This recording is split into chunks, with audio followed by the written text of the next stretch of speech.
पर एगो जे छै से थोड़े हंसी वाला से कहि दै छै।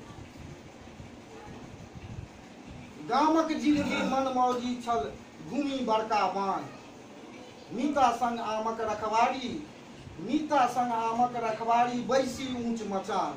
शहर में छी बेलल्ला आ सब किछु रहितो नहीं अलगाई कल्ला।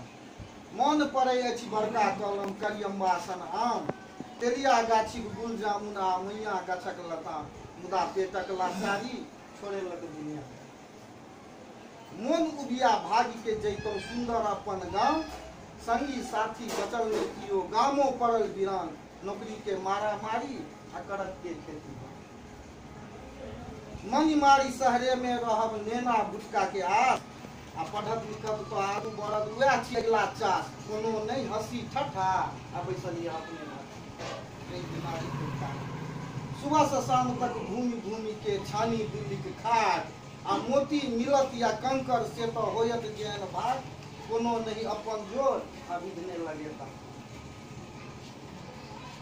कतय से आयल कोरोना महामारी छूटल अपन आन, सर समाज से मिलवा खातिर यदि रास्ते में छूटत प्राण। बनल धोबी के गधा आ ई अछि बड़का। जय मिथिला।